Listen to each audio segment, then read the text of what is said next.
Hello and welcome to the Villa Fan Zone, our preview style show on the Claret Blue podcast. I'm your host, Dan Rolinson, joined by a beaming John Townley, and we'll discuss Brighton, no doubt, very shortly.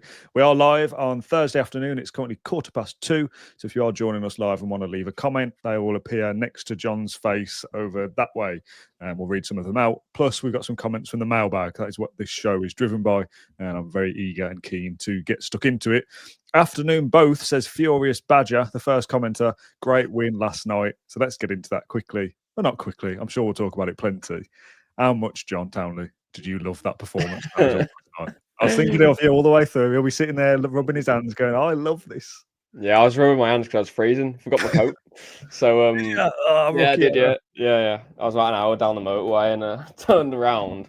I probably shouldn't do that when I'm driving, but I turned around and thought, oh, no. But did you consider going back home for it?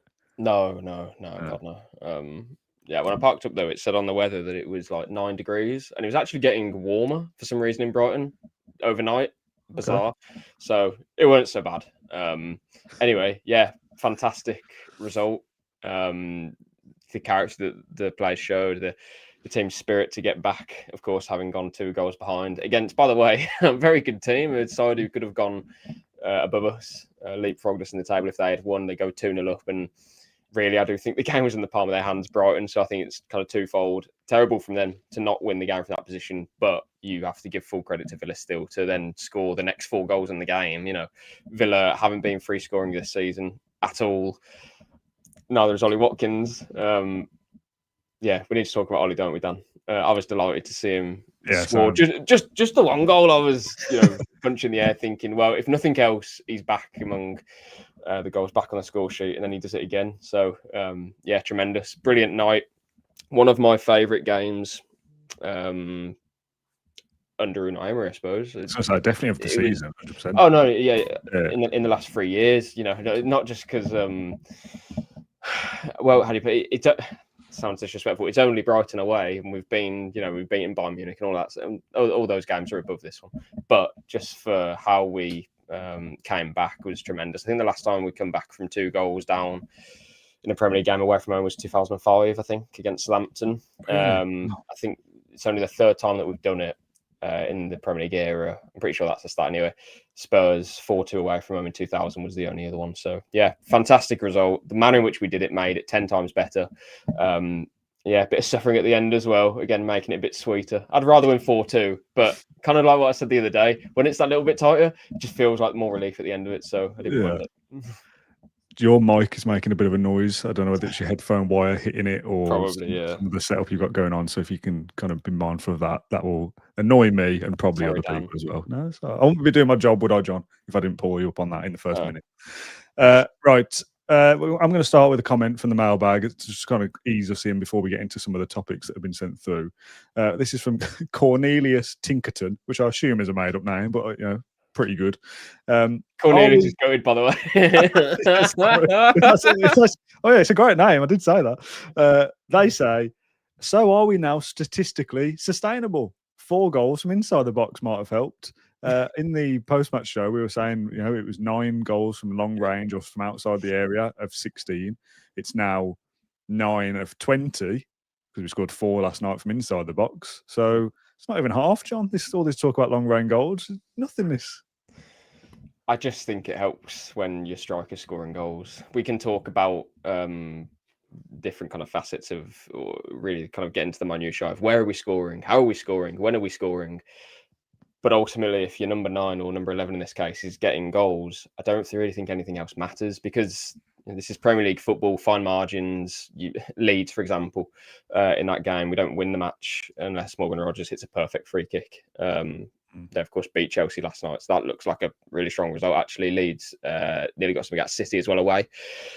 But yeah, when Ollie Watkins is scoring goals, it just makes us all that bit more confident. I mentioned a few days ago that in previous seasons, we'd be scoring a lot of goals, but also conceding quite a lot as well, considering the levels which we were supposed to be at to get Champions League positions. And I'd always feel more confident when we had goals in the team and when we were firing. and that's how I feel again. So yeah, we conceded 3 goals yesterday, but if we have goals and if we have confidence in the final third, I'm okay with that. I just think as a fan base, because we know we're going for the prizes here, we're going for the Europa League to win that thing, to get back in the Champions League, and also we know we need the striker to be scoring goals for that to happen. So yeah, just Ollie Watkins scoring football goals just lifts everyone.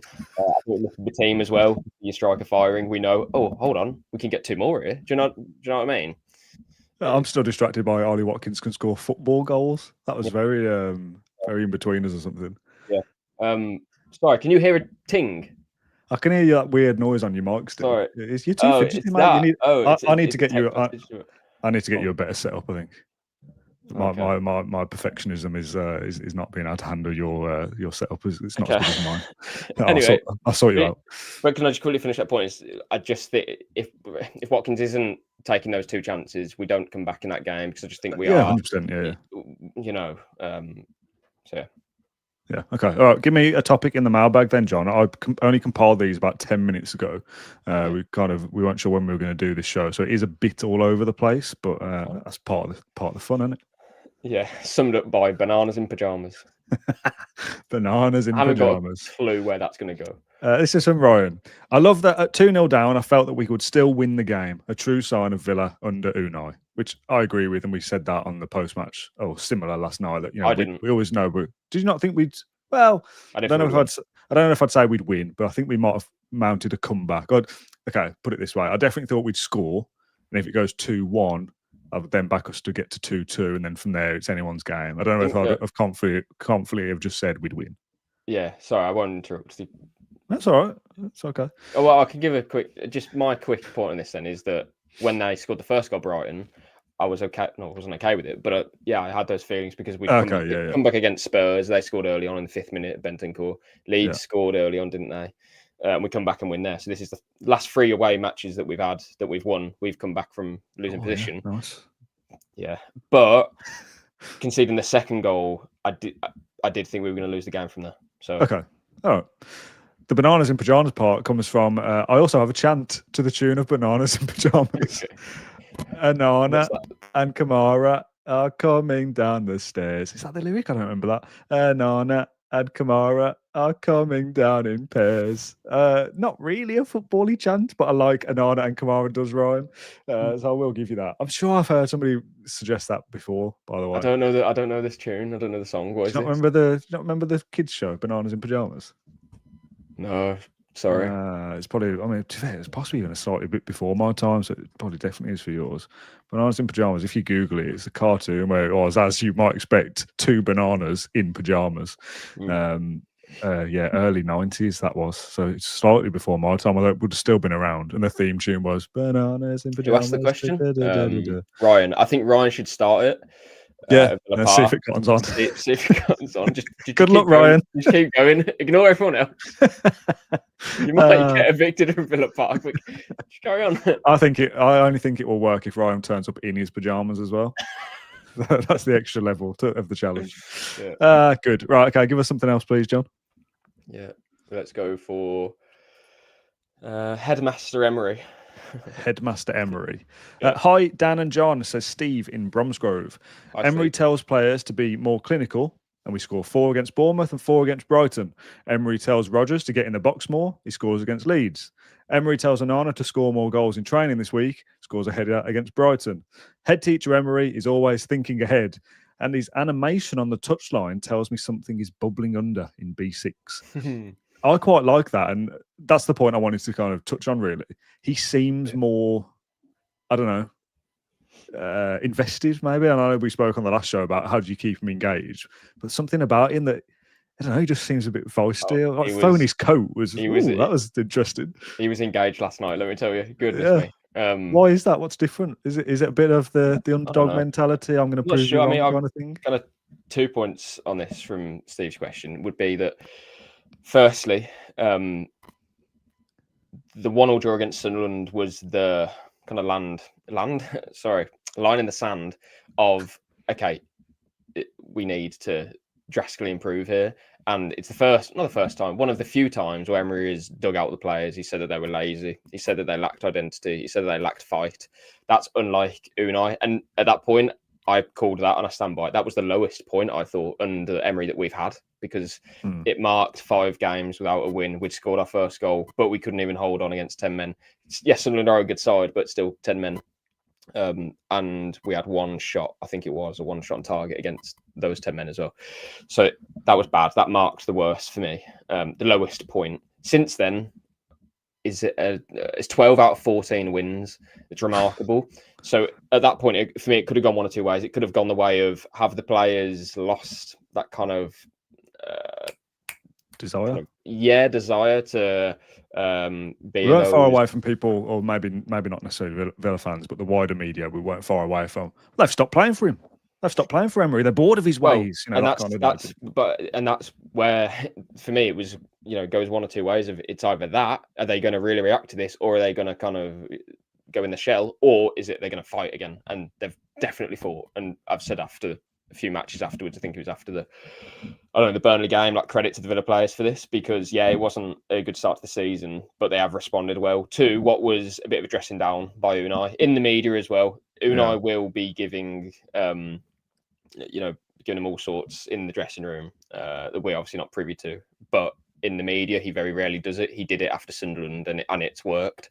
So that's the first point. And the second point is kind of similar to that, where he is animated, and he was very animated at the Amex yesterday. And I think it probably,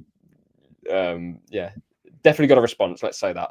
There was one point, I think we've all seen the video of him taking his jacket off after Watkins scored his second. Struggling to get it back on. Well, he was very close to ripping his jacket off when he was having a go at Gesson. I don't know if the TV cameras picked that up. But I saw him having a go, but not he was ripping his coat off. He nearly lost his head. He went ballistic at Gesson because Brighton had won back possession. Villa were trying to get back. Gesson's either ball watching, or I'm not too sure what he was doing, but he wasn't getting back quickly like he usually does, to be fair.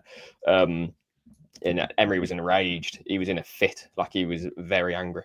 And then a few more, 20, 30 seconds later, I think he had another go at him for something else as well. So very animated Unai, but I prefer feisty Unai. We did a video, didn't we, at the start of the season, Dan? Was it the first Client Brew that we did with Matt? Yeah. Villa need to be more angry, and they are. And it's kind of been proven that when we are and we feel it a bit more, we get results. So we'll go to a couple of live comments here from Barry and Shane, both asking side by side there about Martinez's injury and whether he'll be available for Saturday. I don't know whether you know any quotes or anything that he's been held back, or anything that you maybe can't talk about, or if it's just a case of he just felt something a little bit. We then thought, let's stick Bezos in there and kind of prepare Martinez for your play Saturday, and let's make sure you're 100%. Would that be the angle, do you think? I'm not totally sure. I think it was literally, what happened was he's come out to warm up and he's felt something in his back, is what Emery said. And he said he couldn't complete the warm up. If that is the case and it is his back, then you come off. Like, we don't need to take that risk for that game. It's a singular. I know Bizot makes a mistake with the first goal, but he makes a tremendous save to win Villa the 3 points at the end, or to preserve them even. But I know Martinez does get a lot of stick in terms of he pulled out against Feyenoord as well, didn't he? But what I would say is that if he has got a back pain and he's uncomfortable, I don't want my goalkeeper to be uncomfortable. Do you know what I mean? So if that is the case, and Emery says that was what happened, then come out, Bizot goes in. It's not ideal, but I'd rather have a fit goalkeeper than an unfit goalkeeper. Whether he plays against Arsenal or not on Saturday, we'll see. It's quite a tight turnaround, of course. Tomorrow will be the last training session, so Unai will have media duties tomorrow. We'll ask him then if no news comes out before. Unai, he said he has a block in his back. I'm not totally sure what he meant by that, Unai. I just inferred pain, but I'm not sure what block. Yeah, I'm not totally sure what that. Don't know. Maybe, I don't know, a tight muscle or something. I'm not sure. But Maybe derives from a Spanish term, maybe, and that's probably the wrong English translation. Anyway, doesn't matter. We'll hear more about Martinez on Friday, and then we'll obviously see what happens Saturday. And to be fair, he could be picked in the 11. Doesn't mean he'll start the game. Pop us another comment then, please, John. Sorry, Oh yeah, sorry, I see what you're saying now. Yeah, Yeah. bit slow. Oh, I've been driving so much recently, man. My head's gone. What we're doing it? Sorry. The stuff of legend. Stuff of legend. Does Evon Gesson have the best goal and best assist in history? His strike against Go Ahead Eagles was stunning, and his assist for Ollie's opener was the stuff of legend. That's from the girl with the John McGinn tattoo. Yeah, I mean, I only brought that up. Well, I only included that because it's funny, but also you mentioned Gesson not long ago, who I said on the post match that there were still people saying he was rubbish or he's dreadful and he's an awful footballer, and people are well within their rights to their opinion. I thought he was poor in the first half, as not a lot of players, but there were a few Villa players that the first half wasn't good enough, really. And in the second, we were much better as a whole. And I thought Gesson was better as part of that as well. And probably had a few moments where I was like, a bit like how we felt at the start of the season. There is something in there, but it's really kind of low-hanging fruit. Yeah, I did think he had a poor game in the first half. I think he got better in the second. Nearly scored his first goal. Verbrugge made a good save, didn't he? And then Mullen taps it in. But yeah, when Maatsen crossed the ball, I didn't only saw on the replay just after that Gesson gets something on it. But yeah, I almost want to take this down the Maatsen route and just say I think he played very well going forward. But you just always, the way I kind of compared Maatsen to Jacob next to me, I don't know if he totally agreed. I think he did. I can't remember now. But it kind of like constantly, almost like, I don't know, like a year 8 student who's very good at football stepping up into like a year 11 game. And I don't mean that like horribly. Okay. I mean it if like when he's on the ball, it's like, oh wow, he's quick and he's good, and it like, do you know what I mean? But then sometimes he can just be bullied a little bit, or he kind of loses his way and Minter's got space to run into. Like, I think that's. I know you like a bit. No. I think that's a good analogy, because like if you kind of isolate everything around him, the bits that he's just doing, pick up the ball and run a bit. Oh, that's good. And the age range doesn't really matter, but in the context of the game, he's being bullied by the big kids a little bit.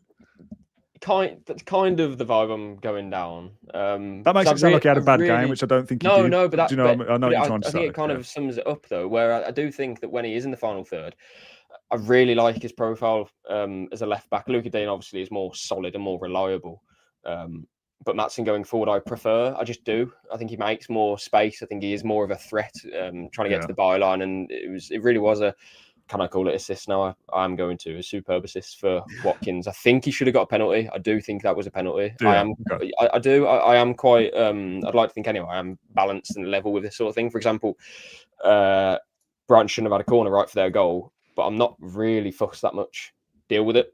Deal with the corner. Don't make the mistake. That I would take accountability if I'm a Villa player for that, rather than the fact that it weren't given as a corner. But the Maatsen one, that was a penalty for me. He stands on his foot. That's a pen. So I think that should have been awarded. But anyway, he gets assist after. Gesson, we touched him already a little bit. He is what he is. We've spoke about him at length previously. He's got a lot of adapting to do. Again, probably the worst thing I could label at him is, if he's the answer, what's the question, etc. I just hope we see more of him after AFCON now, because he'll be going away, won't he? I presume with Ivory Coast. I plan to ask Unai tomorrow about what he's made of him so far. So yeah, work in progress is how I would sum it up. But I don't like when people say, "Oh, he's crap. He's not good enough," or well, not good enough probably is fine. But when he's a rubbish footballer, he's not. He scored how many goals for Nice last season? He can play a part for this team. We've just not found, in my opinion, the right role for him yet. And if that is the right role moving forward, okay, well, we need to give him time, because clearly he's not adapted yet. But as we keep saying, if anyone's going to do it, it's going to be Unai. So it's on Gesson now to knuckle down, and I'm sure he will. Yeah. Okay, give us another topic from the mailbag, please, John. Sure. Sorry. Would you rather with a twist? Would you rather with a twist? Okay, this is from David in Melbourne. I'm flying over from Melbourne, Australia for Christmas and can attend 2 home games, Man United and Forest. My conundrum is that I've been to Villa Park 7 times in the past and have never seen us win, including the loss to Arsenal at home last season, our last home loss in the Premier League. Knowing that I might be the curse, which match would you rather me attend and risk losing? Let's hope on my 8th visit Villa can break my Villa Park curse. So which games is David going to? I would rather he didn't come to Man United then. If there's a chance we're going to win Man United because David isn't there, I'd take that option. I want to beat Man United, man. Man United and Forest. When's Forest? That's in January, right? Don't know. Maybe it must be coming for a big. Yeah, a 2-week stay maybe, holiday. David. Oh yeah, because we played 2 away games, Chelsea and Arsenal. Yeah, makes sense. Stay away for both, please, David. Oh, poor David. That's so hard. You know what? We don't tend to beat United, and we've still done well in those previous seasons. So I don't know. When I was driving back, I was thinking about a lot of different things, and one of them actually was, well, you know what? If we lose at Palace and if we don't beat United, well, we've done that before and still done well. True. So we usually do well at Brighton, and we've done well by winning. So that's great. We are where we are. United obviously will be without Mbemo and without Ahmad, which is good for us. They're without the right side, but I think we've said before they could probably play anyone and get something out of it and get a penalty for Fernandes. So it's just one of those. Let's just wait and see. But I'm kind of done with Man United at this point. We could lose 5-0 and I probably wouldn't bat an eyelid. I'd just be like, yeah. Yes, you would. Yeah, I would definitely. But it is Man United. No one's going to be surprised if that.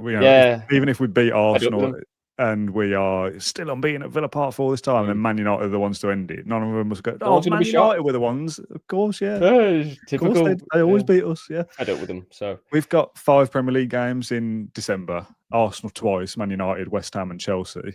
How many points are you looking at, or what would you be happy with? Such a classic Dan Rolinson question. That is such a classic podcast question, isn't it? Okay. Something we can come back to in a few weeks' time and say, "Oh, look, John was wrong." Arsenal. I don't think we'll lose twice to Arsenal. I do think we'll get something against them on Saturday. I think we'll beat them. Yeah. You're right, John. So I smacked my hand on my desk. Well, okay. So, oh man, even though we're good, I still look at these games and write us off a little bit. Put it this way: I think if you can beat West Ham and Man United, that's strong. I don't think there's no shame in losing twice to Arsenal. Maybe I'm being kind of defeatist there, but if you offer me 7 points from those 5 games, I don't think that's so bad. Yeah, I don't. I really don't. I said 9 on the post match last night. So winning 3. I think 9 would be brilliant. Yeah. Because that means you're probably beating Chelsea away or Arsenal at home. Either one of those results would be superb. So I look at it and just think Arsenal twice. They're probably going to win the league this season. And they are the league leaders. Again, no shame in losing to them twice. But if you can get something at Chelsea, then brilliant, because you're away from home against a team who you're probably going to be battling with come the end of the season. West Ham away won't be easy. It's a Premier League match, plus they need results now. And they did have a bit of an upturn, so they're as bad as they were. We also didn't have a great record at West Ham before Duran come off the bench last season, right? And then Man United is Man United. So if we can win those 2 games and then get something out of one of the other 3, take it. And of course, you have to then beat Forest. I know it's not, people want to probably hear you beat Arsenal, get something away against Arsenal, beat Chelsea, beat Man United. But I'm just trying to be a bit realistic. If you get 7 points from that, fair, on our current form, it's realistic. Yeah, I know, but how do I put it? If you get 7 points, you're still going to be in that mix. And then you've got just quickly Forest at home, Everton at home, and Brentford at home as your next 3 home games. But you have got Palace away, Newcastle away in January as well. There's also, and this is a bit of a cliche throughout the season really as well, but at Christmas you always get the odd weird result here and there that Villa gets 7. Well, Newcastle Tottenham last week, I'm not saying that was a weird result, but that was a draw in the end, and that was a great result for us. Leeds beating Chelsea last night, obviously brilliant result. If the week that we do lose to Manchester United, I don't know, Newcastle and Chelsea also both lose, we'll kind of go, okay, well, as you were, on to the next one and start another winning run. So the context of where and what happens around Villa is also important. Okay, give us another topic then, because we've only done 4. We've got about 10. So Calendar boys. Calendar boys. This is from Carl in Cheshire. I could do a deep analysis on Ollie Watkins' return to form against Brighton, but in reality, my daughter turned her Aston Villa calendar to the month of December on Monday, and the player on the December page was Ollie Watkins. So obviously his return to form is because of that. In fact, looking back to November, that month marked an upturn in form for Morgan Rogers. And guess what? Morgan was the player for November. So let's forget tactics and form and focus on the calendar instead for next year as an indicator of how the rest of the season will pan out. Sadly, I haven't got the new one yet, so can't tell you who will hit form in January. Damn, Harvey Elliott. We'll never know. It's got to be Harvey Elliott, isn't it? Harvey Elliott is on the 2026 January page of Aston Villa's yearly calendar. That is an outrageous decision. I don't know, John McGinn on there or Lindelof. Emi Martinez, maybe somebody that's going to win us loads of games, loads of points. I love stupid things like this. Yeah, I don't know what you want to say about that. The idea of Watkins scoring last night is because somebody spotted he was on the December calendar. Yeah. That's peak clout of blue, isn't it? No, yeah. It was great to see him score those goals, though. Yeah, we've said it a lot of times before, but I'm going to say it again. Villa are a very good team. They're a much better team with a striker scoring goals, and for that reason, I think there's more levels for us to go. I really do. I think we've said before that we haven't played like. How do you put it? I think our results have been brilliant, but we haven't been, killing teams and scoring, 4 goals and wiping teams away and keeping the ball, not letting the other team have a touch and whatnot. But another thought I had driving back home was that it doesn't really matter, I suppose. I just think, especially in this season, maybe as a fan base or just myself, we need to learn that winning football matches, you don't have to do it nicely. I think honestly, I just think it's because when Emery first came in, this first full season when we finished 4th, we did blow some teams. We had the Brighton game. I can't remember any others, but we did play some kind of free-flowing football in the final third. We were scoring loads of goals. We scored, was it like 74 goals or something that season, I think. Whereas this season, I don't think we will do that. Last season, we didn't either. But it doesn't really matter if you got kind of, guts about you and a willingness to win and quality when it really matters. So, yeah, for that reason, I'm not so kind of pressing about that, but to see Watkins score twice, really important. Yeah, good for him. Good for us as well, by the way, on the podcast the night before, saying, you might score a couple against Brighton. Maybe we're talking about a hat-trick 24 hours later. Yeah. Great for us, John. Great prediction. Something right at last. Yeah, I mean, there's a comment there from Daniel says, anyone else think Watkins looked a bit injured for the first half an hour and miraculously looked really sharp after the goals? I mean, we've said before, haven't we, about confidence for a player that if he is feeling something, but he scores a couple, he's got confidence in his body as well to go and be like, I feel a little bit different now, and that it's a genuine thing. So hopefully, Watkins has scored 6 goals in 10 games against Arsenal, only netting more against Brighton. Yeah, I was going to say, hopefully he carries on at the weekend because he's got a good record against them. So if he was to get another at the weekend and it was helped Villa win the game or whatever, that would be extending the run, still unbeaten. Watkins scored again. The vibe is just very, very different after that. So, okay, next one, please, John. I love bangers. I love bangers. Our goal of the season competition is going to be crazy this year, says No Name. I do worry how sustainable it is for now, but what's been your favourite banger so far? I think, I've got a goal that's come to mind as it was one outside the box, but it wasn't like a banger in the terms that I think of banger as being like 40-yard effort, and we haven't had those. Rogers is the banger. The free kick. No, against Tottenham. Is that the one? The one that you're in hospitality for, Dan? Come on. Yeah, I was a few cocktails deep by then. It's to equalise, takes out his feet, and it's dipped over Vicario. I think Vicario's crap, and I think a good goalkeeper probably would save it. But Vicario's crap? Yeah, I do, yeah. I think so. But it was still... Who? This is such a bad question to ask, and I will know this. It's only because we're live that you've put me on the spot. The goal at Tottenham, the one of the long ball, and Dean brought it down and put it in. Was it Buendia that scored it? That's the goal I was going to pick. Cash to Dean to Buendia. Yeah, as a banger. Not that it was like a long range strike or anything. Well, it was a great finish. It was a great goal. Yeah. It was a great finish, and the goal itself, I think that'll be hard to top this season, just because of the move before it. Luca Dean's touch usually would be like, oh wow, what an amazing touch, but actually no, the finish was better, and the pass from Cash as well. So good that one. I did see a comment from Buendia. I think it was on Instagram, not on there myself, but I think he said something like, "Oh, great clearance, mate," to Cash, which made me laugh for quite a long time. But yeah, I think that will be goal of the season against Wolves, says Kevin. Yeah. Oh yeah. Look at us. Yeah. Forgot that one. Yeah. God. I hate doing it. No, Sometimes the thing is, people go like, "Oh, these two don't know nothing." know. Tell you what, get on live in front of people, and it's easy to forget stuff. I'm telling Yeah, you. especially when you're thinking of other things. And Yeah. I'm trying to run I'm the show, John. I'm surprised- pressing the buttons. Right. You're not doing anything. Oh yeah, Kamara was good. What did we score a banger yesterday? Guesson's assist was probably assist of the season, but no, I'm not sure. Okay. To be fair, I'll probably say Kamara. Yeah. Go on, go Kamara. Get on with it. Kamara, yeah, Kamara. Give us another one, please, John. Another topic. I thought Not another banger. goal. No, I'm probably done loads talking more. about bangers now. Buendia's free kick against Bournemouth and Rodgers' free kick as well. Obviously, very good. Yeah, 25 versus 7 gate to Europe. Okay, 25 versus 7 gate to Europe. Hi, Dan and. Oh my God! What? Sorry, we have a cat. Oh my God! Wow. What? You've had a cat, have you? Yeah. You didn't tell us this. He wants some strokes, but I thought someone shouted me downstairs, quite like loud or high pitched, like there was an issue, and it was the cat wanting fuss. Okay. Sorry. Shall I carry on with the show, John, or are we just gonna? Yeah. Go on. Okay.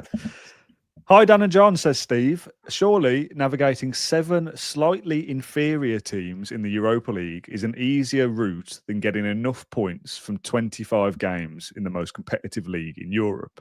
Arsenal, Chelsea twice, Liverpool, City, yada, yada, yada. I know Emery prioritises the Premier League over cups, and I get the reason to have the safety net of that. But we are so close to John McGinn lifting silverware. I've spoken a little bit about the silverware thing, so I don't want to go into this massively. But it's a continuation of the discussion we had before about what's easier, being consistent in the Premier League week in, week out, or getting yourself up for the big occasion every couple of weeks or every couple of months in a European competition. Yeah. I get it. There's less games, obviously, in a cup competition, but there's something about, and I think this message was sent in pre-Brighton, to be fair, there's something about the kind of the repetitive grind of the Premier League of you rock up, same competition, won last week, go again, bang. Whereas Europa League's a bit, this is all different, and it's almost novelty. Maybe. Yeah. I think we mentioned something similar. Was it one of the recent Q&As? And I did say that, and it's the wrong word to use, but I do think Europa League would be. I'm not even going to say. I was going to say easier. I don't even want to say that. I think that would be our. Oh no, I'll just say it. Ease of discussion. I think that is our easier route to the Champions League, because I just do think, and I said before, the second half of the season, I do think will be really difficult for us, because we all know that winning that trophy is so important, and we need it desperately. And I am just a bit concerned about the depth of the squad. We have depth. We have players per position. Yeah, absolutely. But Lindelof isn't Konsa, but Gesson isn't McGinn, or even Buendia. Elliott doesn't get a kick. I think we have some depth, but it's not often that Villa will go the whole season with only a couple of injuries at one time. It's at some point we will have a run of 4 or 5 games where we have 4 or 5 players out, like Anana and Mings, and maybe a left back or even a right. So my expectation right now is still we're going great in the league. But the fixtures that we have coming up, I think that really will test us in the next month. So twice against Arsenal, Chelsea away, Newcastle away, Palace away. Wow. And of course, the 2 final Europa League games as well. So massive tests coming up in the next 4 to 6 weeks, I suppose. And after that, we'll then be saying we have some more difficult games coming up, because you're always going to have hard games. But I just mean in kind of the context of the season, I think we've had a great nearly half of it so far, and it will stay that way. Around Christmas we will be in and around this Champions League positions. Hopefully it's even better than that. But yeah, Europa League for me is still you have to win that. That's my season right there. It's got to be done. It's not going to be easy whatsoever, but knockout football, when the expectation is on us as well, later in the season, in February, March, April, combined with going to Premier League grounds like we did a couple of seasons ago, trying to get top 4 as well. It's going to be really difficult. So done great so far, but so much football to play still. Yeah. So there's lots more to do. I've got to get round your house and make that cat and sort your microphone out. It is doing my head in. I don't know if anyone else feels the same. I'm not moving, so I'm not too sure. I can't diagnose. Apologise for. I've muted myself trying to do that, like just a kind of annoying noise in the background. I don't know. I'm tapping the mic. We'll deal with it another time. Sorry, guys. It's probably just me that cares about it. I'll read the next one. Should we even care? This is not about John's audio quality. It's from Mark in Cheshire.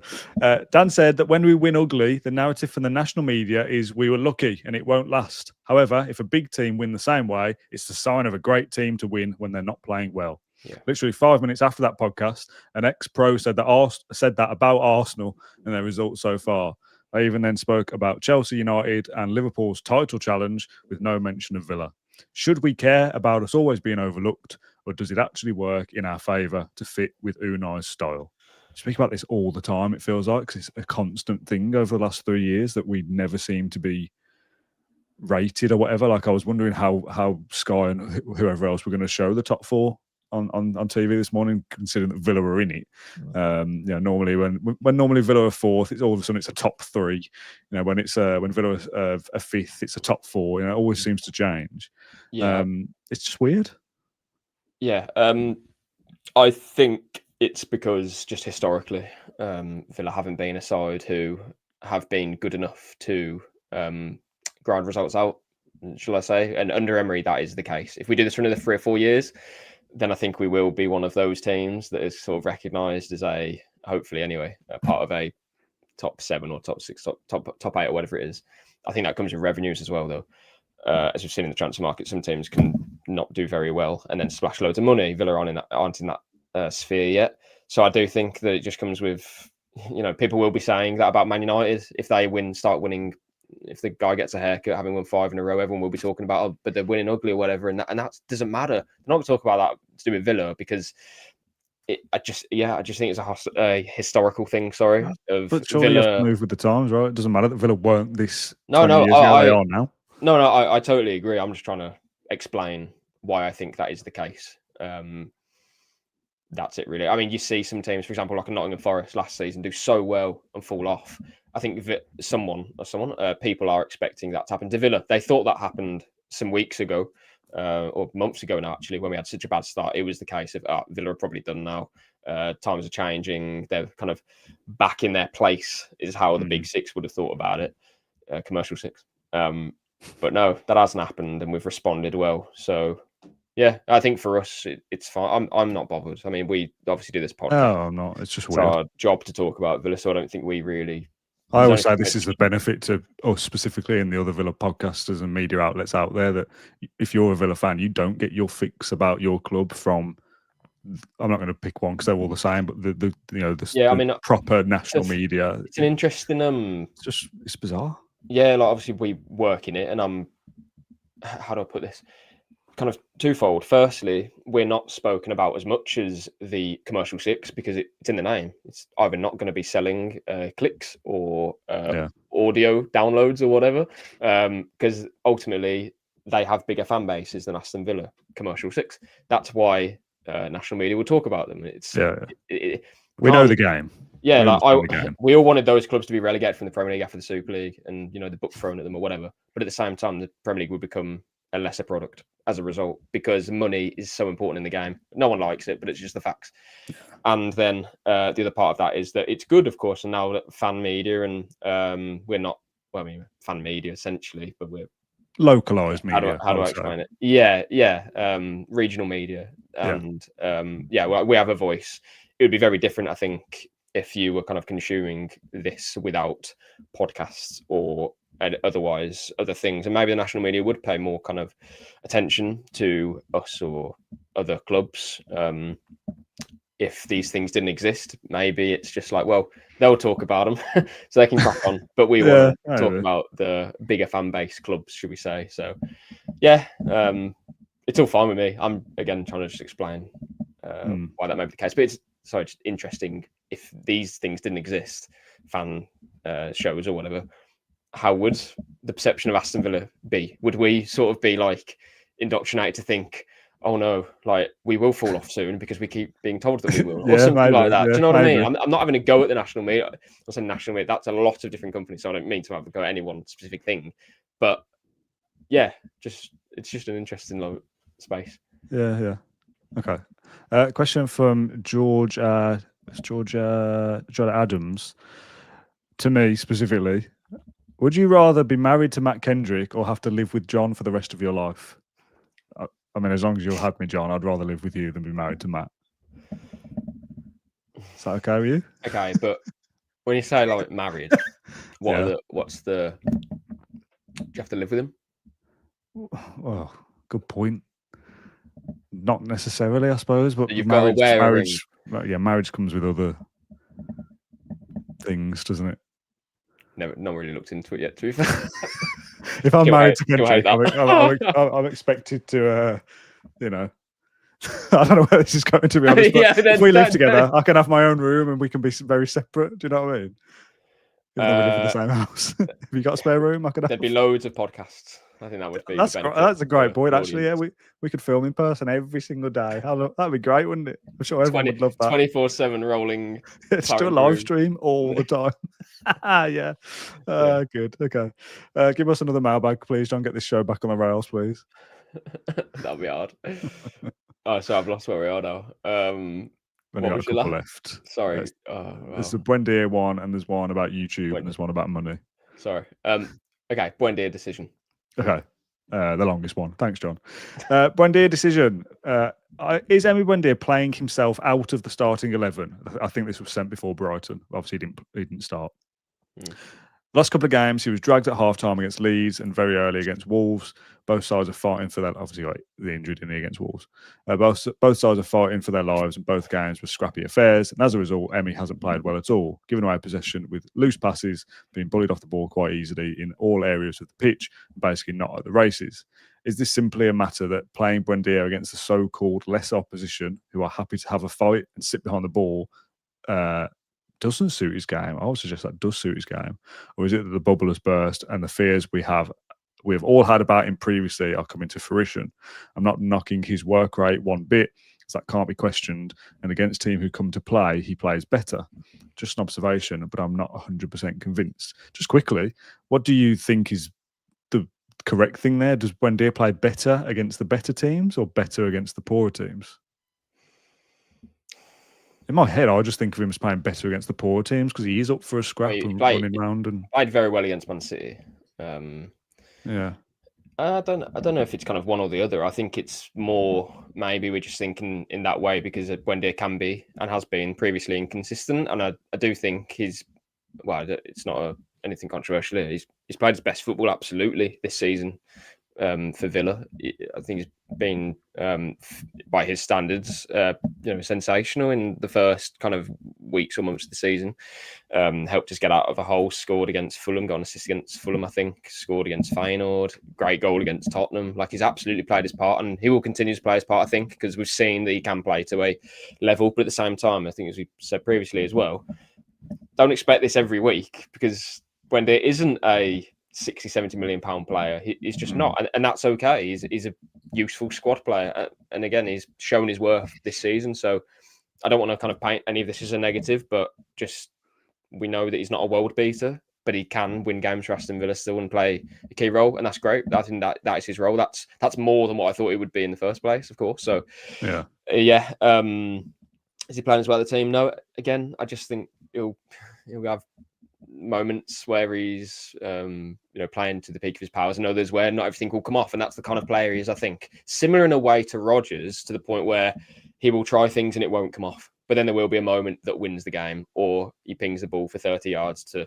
Ollie Watkins to then score against Brighton and play a key role in that game. So yeah, he tries a lot of things. Some of them won't come off, but when they do, then fantastic. When they don't, it doesn't look great, and I don't think it helps that in some ways it does help, but in others, because he's not like Rodgers and he's powerful and he can hold players off and he can give kind of other elements to his game for Villa, Buendia, I do think, can be a bit lightweight in the Premier League, but that's just the player he is. So yeah, in some parts he can get into space and play between the lines and be effective. He's quite diminutive, low centre of gravity. Against City that worked.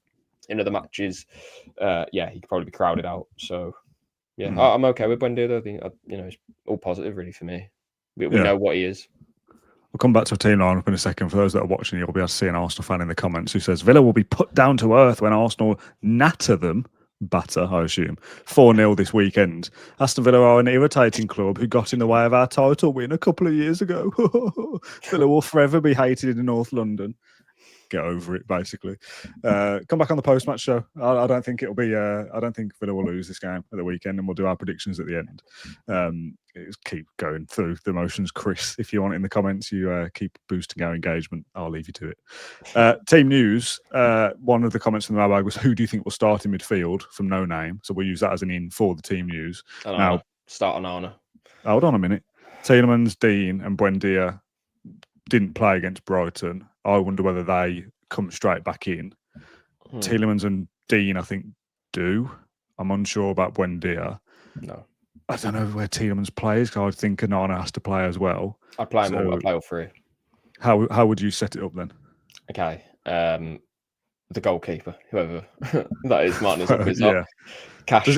Are we at a good point there, though? Just I know we kind of gloss over that. It's like, well, whichever one it is. All right. No, I want it to be Martinez. Okay.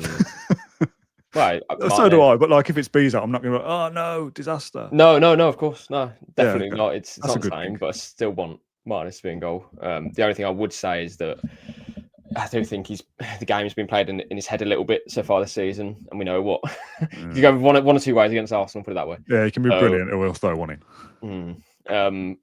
Yeah. So goalkeeper: Cash, Konsa, Powell, Luka Dean, Onana and Kamara. Tielemans. I'm not going to say playing as the 10, but in this case, yeah, he'll make up part of that midfield look. Rogers left, McGinn right, Watkins up front, and then you have Marlon on the bench and Buendia. No, Harvey Elliott probably. Bogard as well. I think Bogard could even play a role in this game, to be honest, but just not going to start though, is it? Onana and Kamara. Yeah. Just a quick stat for you, Dan. Because we're talking about Onana, who's tall and can win headers. Yep. Oh man, it's not a good time to freeze. Yeah. 8 of Arsenal's last 13 league away goals have been headers, including 6 of their 9 on the road this season. Meanwhile, 4 of the last 6 home goals Villa have conceded in the Premier League have been headed, included each of the last 3 in a row. Oh no, that's worse than what I thought. Thanks for that, John. Thanks for that. Yeah. I think I would play Onana for his physicality, which feels a bit like a cliche, but it's a cliche for a reason. Yeah. Obviously, we didn't handle that first goal last night very well. And if we see more of that, then we'll be in trouble. We know that Arsenal. We know how Arsenal play. I don't know about Tielemans slightly further forward, and there's a comment from Daniel there. McGinn on the right now. I know what you mean. You know, I don't mean quite literally like pin him out on the wing and hug the top. I'm just setting it up. Don't touch the hug line. Don't touch the hug line. This could be a situation where Tielemans drops into a 3 in midfield or McGinn tucks in inside. I don't know. Like I just mean put those players on the pitch, and I think between Emery and his coaching staff, they'd be able to work it out. I think there's times where that looks quite narrow. That you've got Kamara and Onana, Tielemans as 3. That's McGinn and Rogers. Christmas tree formation. 4-3-2-1. Possibly, yeah. But I'm fine with the compact midfield. This could be a terrible football match, and I'm all for it. Arsenal aren't going to be. We know how Arsenal play, and we have to try and counter that, else we will be bullied. We're gonna have to play for percentages, really. So it could be a stingy game, but I'm more than happy to be in the press box and look to my left and it says 35 minutes 0-0, and think, okay, nearly half time, because I just think it's going to be one of those games. And it might have to be, but yeah, we'll see. I think the midfield battle is going to be fascinating. Rice, I think, will be fine to play. I think he's come out and said that. Don't know about. Defense has got a few problems, hasn't it? Sorry. Defense has got a few problems, hasn't it? Yeah, Gabriel was out. I don't know if Saliba will come back in, but I don't know. He probably will. Mascara obviously got an injury, so maybe they'll rush him back a little bit. The guys in the midfield, Onana, Kamara. There's physicality there. There's battle. There's fight and grit to win. 12:30 kickoff as well. Like, it just feels like we need to be really up to that. I don't like that. I think that's one of the things about this fixture that I'm not looking forward to. That's such a stupid thing to pinpoint. Yeah, But I don't know. I never Don't like get the me wrong. Saturday 12:30. Much rather play them under the lights and all, but at the same time, I think we can possibly catch them a little bit cold. It's early for them, of course. We both played. It's early for us as well, then. No, sorry. I mean, like we're because they were at home. Okay, yeah, like you don't have much time to kind of absorb the environment a little bit. I know that's kind of getting a bit too, maybe even talking like Arteta here, but do you know what I mean? Marginal gains, John. I love it. Yeah, like we know every inch of this pitch, this stadium. We know how it feels and how it can sound, and it's up to us to get the crowd up because it's a 12:30. We have a bit of battle in the midfield. It feels like we can make it. We can't bring the moon out and take the sun away, but we can make it almost like a night game. I feel like it's up to us. I hope so. It's the Like atmosphere. Yeah, the atmosphere needs to be good. I mean, I don't know whether Arteta's been playing crazy training this week to get used to the build up. Yeah. Pyro going off everywhere. Yeah, I don't know. It's something about the 12:30 kickoff. I don't like it. We're going to move on. We'll do a prediction in a sec to end. I've just been sent this and I want to read it because I don't know much about it, and hopefully I'll get more information from whoever sent this. Not sure if you're aware of the new hype feature on YouTube. Are you aware of this, John? Do you use YouTube enough to know? Feature on YouTube? I don't know. Sorry, I don't know. Each user gets 3 free hypes a week. It might be worth choosing 3 podcasts a week for viewers to hype. I believe there is a hype chart, say hype more if I want, which could introduce the podcast to new viewers. I think like how you can like it and comment. Hype is another kind of, some streamers have come down there on you there digitally, John, for those that are listening. Yeah, I think it's like a super boost kind of thing. You can kind of share the podcast in a way that puts it into a YouTube leaderboard or something. So if you want to hype the podcast, then please do. I don't normally ask for these kind of things anyway. So however you want to support the show. What that is. However you want to support the show, please just do it. It all helps. Scarves, yes, good one, Steve and Astenjo. Bring scarves has been a kind of rallying cry from supporters on social media. I think the 1897 group might have started it off. I'm not entirely sure. Sure I saw that. As a plea for atmosphere to bring scarves. So maybe for those that are not on social media, I think the atmosphere would be good. I like scarves as a visual, so I'll bring in mine. Yeah. Who was the team that we played? Oh, was it Go Ahead? I think it was Go Ahead. They all had the scarves out and stuff, and it does make a good little visual. So I honestly think the atmosphere will be good. We will be bang up for it with a bit of sort of nothing to lose. We know that Arsenal were there to be kind of hunted down. We've got a good record against them, really. So not necessarily at Villa Park, although we did beat them a couple of years ago. Well, actually, COVID. But anyway, I just think we're going to be up for it, whatever the time, whatever the weather. Yeah. It reminds me a little bit of the chant that they sing. Whatever the weather. Yeah. I regret saying that because it's an absolute dross. The most, my highest level of cringe all year round is when I go to the Emirates. I have to say it. They're horrible, aren't they? They're a horrible club. Yeah, and I don't care if that winds anyone up. I'm just being honest. No, and for those listening who remember me shouting at Chris earlier, he's since been banned for being a dickhead in the comments. So well done, well done, Chris. Lost his head. Cringe, aren't they, Arsenal?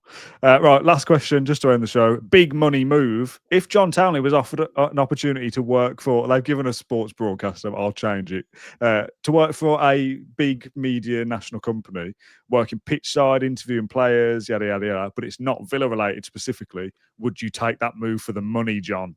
Would you do what footballers do? I'd be terrible at it. I ain't getting that job. No, I'm more than happy doing what I'm doing. Absolutely fine. Yuri, we're here in Nashville today. Yeah. Oh no, it was Nashville, wasn't it? Yeah, what did I say? No, we was in the. I don't know. He said Nashville. Do you want to give context to this? No. Go on. when you had a little walk and talk with Yuri Tielemans on pre-season, you said, "Hey, Yuri, we're in Louisville." And he goes, "I think you mean Nashville." Yeah, I love that. You're just messing up on TNT or Sky Sports or whatever, covering like Man United or something would be. I'd love to see you got thrown into the deep end to give it a go. No, I'm loving what I'm doing. It's my day off today, but we'll crack out on our podcast because that's not really work, is it? Just talking about Villa. Don't tell my bosses that it is work. After you, it is. You're pressing buttons. Right, score prediction then for the weekend. I've been saying all the way through. I don't think we'll lose. I've actually got a sneaky feeling we might beat them, which Which would be how many wins out of how many, John? 13 out of 15, is it? 9 out of 10 in the league, and then 13 out of 15 in all comps. Yeah. Yeah, Villa Park, another, would it be 8 in a row at home across all competitions? I think it was 7 the last time we were at home, I think. Anyway, it's a lot. This is all set up to backfire in our face, and Arsenal fans to be giving us those a stick over the weekend, and that's football. If that is the case, fine, I'll accept it. Yeah, absolutely fine. Again, we'll get great numbers on Saturday either way, right? If we beat them or don't. So bring it on, Arsenal fans. I don't mind that at all, but I've just got a feeling. I've got a sneaky feeling, and it might be one of those games that you perceive to be a little bit horrible at times. I'm going to go with the easy option and replicate what we've done before. I'm going to say 1-0 Villa. Yeah. Okay. Yeah, you put yourself in Arsenal's shoes. I mean, I don't know how they feel about anything. It's up to them. But I presume this would be one of the hardest games. Well, no. Statistically, 100%. It is. Villa have only lost to one team. We've scuppered them before as well. They've got a grudge to bear with us. Martinez, Emery, there's plenty of things there for them to be frustrated about. You can't pick a more difficult game for them this weekend. Yeah, and since we lost to them at the start of last season, we've only lost to one team. So Arsenal will feel like, well, that's got to change soon or whatever. But yeah, we'll see. I'll say 2-1 Villa. 2-1 Villa. Okay, lovely stuff. John, thank you for joining me on your day off. I really, really appreciate it. And thanks to those who watched along live as well and getting involved with the show, even the pesky Arsenal fans. Enjoyed that. Good stuff. I'll be back with the post-match show on Saturday afternoon. Myself and Kendrick will be on that one. It's a 12:30 kickoff, so you're probably looking at about 4 o'clock, 4:30, something like that. I don't know how the other games line up on TV and stuff over the weekend, but do join us live if you can, or get it on catch up. And then you and I, John, I think we'll be doing a Q&A next Monday, potentially in person as well, and we'll discuss that afterwards. And hopefully that's us reflecting on X win in a row, because that'll be absolutely lovely. Right, we'll call it there. Thanks everyone for tuning in. As always, get involved in the show in all the ways I ask. Apple Podcast reviews is something we're really pushing at the moment.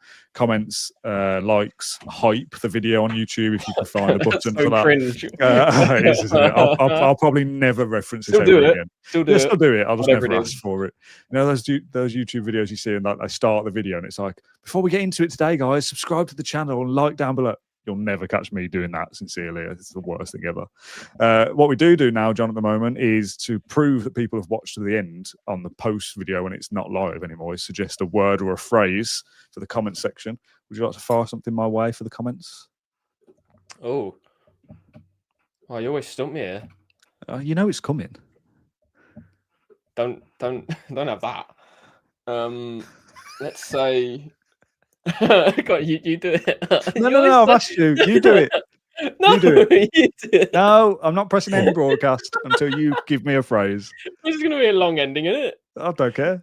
I'm not digging out this hole. No. Put your headphones back in. Put them back in. I don't know. Give me a word or a phrase to end this show. No, I don't know anything to say. Go on, you do it. I'm only doing it now because... I'm going to say John's an idiot. Put that in the comments, please. See you Saturday.